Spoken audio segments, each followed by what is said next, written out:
എന്തായാലും ആലപ്പുഴയിലെത്തിയത് കുറുവ സംഘം തന്നെയാണെന്ന് സ്ഥിരീകരിച്ചു. ഒപ്പം സന്തോഷ് സെൽവത്തെ പിടികൂടുകയും ചെയ്തു. പക്ഷെ അപ്പോഴും ആശങ്കയൊഴിയാത്തത് ഇനിയും കൂടുതൽ പേർ പുറത്തുണ്ട് എന്നുള്ളത് തന്നെയാണ്. അവരെ എത്രയും പെട്ടെന്ന് തന്നെ പിടികൂടുമെന്ന് പ്രതീക്ഷിക്കാം. ഈ കുറുവ സംഘത്തിന്റെ പ്രത്യേക ശൈലിയിലുള്ള ഒരു മോഷണ രീതിയാണ്.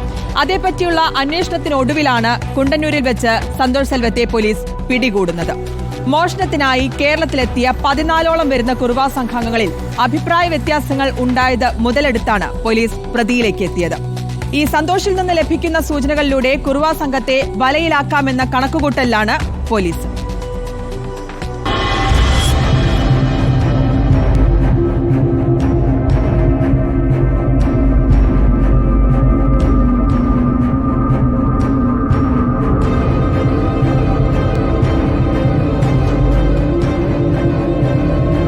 തമിഴ്നാട്ടിലെ തിരുട്ട് ഗ്രാമങ്ങളിൽ നിന്നും ട്രെയിൻ മാർഗം കേരളത്തിലെത്തി വീടിന്റെ പിറകുവാതിൽ തകർത്ത് അകത്ത് കയറി മോഷണം നടത്തി മടങ്ങുകയാണ് കുറുവ സംഘത്തിന്റെ മോഷണ രീതി. സമാനമായ കേസുകൾ ശ്രദ്ധയിൽപ്പെട്ടതോടെയാണ് പോലീസ് ആ വഴിക്ക് അന്വേഷണം ആരംഭിച്ചത്. പാലായിലെ കേസ് സമാന സ്വഭാവത്തിലുള്ളതാണെന്ന് പോലീസ് തിരിച്ചറിഞ്ഞിരുന്നു. തമിഴ്നാട്ടിലെ തിരുട്ട് ഗ്രാമങ്ങളെക്കുറിച്ചുള്ള അന്വേഷണങ്ങൾക്കൊടുവിൽ 16ഓളം വരുന്ന കുറുവ സംഘത്തിലെ അംഗങ്ങൾ കേരളത്തിലെത്തിയിട്ടുണ്ടെന്ന് മനസ്സിലായി. സംഘം കേരളത്തിലെത്തിയതിനു ശേഷം വിവിധ ചെറു സംഘങ്ങളായി പിരിഞ്ഞു. അർദ്ധനഗ്നരായി മുഖംമൂടി ധരിച്ചാണ് മോഷണത്തിനെത്തുക. മോഷണ സമയത്ത് ഇവർ ഫോൺ ഉപയോഗിക്കാറില്ല. ആലപ്പുഴയിലെത്തിയതും ട്രെയിൻ മാർഗമാണ്. പിന്നീട് മണ്ണഞ്ചേരിയിലേക്ക് ബസ്സിൽ വന്ന ഇവർ മോഷണം നടത്തിയ സ്ഥലത്തേക്ക് നടക്കുകയായിരുന്നു.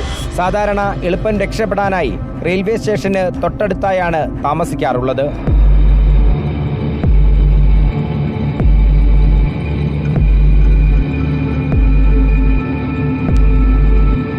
കൃത്യമായ ആസൂത്രണത്തിന് ശേഷമാണ് മോഷണം നടത്തുന്നത്. എന്നാൽ കേരളത്തിലെത്തിയ സംഘാംഗങ്ങളിൽ അഭിപ്രായ വ്യത്യാസങ്ങൾ രൂപപ്പെട്ടത് മുതലെടുത്താണ് പോലീസ് പ്രതി സന്തോഷ് സെൽവത്തിലേക്ക് എത്തിയത്. മോഷണത്തിന് എല്ലാ പിന്തുണയും ഇവർക്ക് നൽകുന്നത് കൂട്ടത്തിലെ സ്ത്രീകളാണെന്നതിന് തെളിവാണ് കുണ്ടന്നൂരിലെ സംഭവമെന്നും പോലീസ്. ഇവരൊരു 14 പേരടങ്ങുന്ന സംഘം, 12 മുതൽ 14 പേരടങ്ങുന്ന സംഘം എന്നുള്ളതാണ് മനസ്സിലായത്. കാമാച്ചിപുരം സ്വദേശികളാണ് മിക്കവരും. അയാൾ തന്നെ അവകാശപ്പെടുന്നത് 30ഓളം കേസുകളിലെ പ്രതിയാണ് താനെന്നുള്ളതാണ്. നിരവധി കേസുകളിൽ പ്രതിയായ സന്തോഷ് സെൽവം അന്വേഷണത്തോട് പോലും സഹകരിക്കാത്തതും പോലീസ് ചൂണ്ടിക്കാട്ടുന്നു. പോലീസ് സ്റ്റേഷന് മുന്നിലെ സ്ത്രീകളുടെ നാടകീയ പ്രകടനങ്ങളും സമ്മർദ്ദ തന്ത്രമാണെന്നാണ് പോലീസ് ഭാഷ്യം.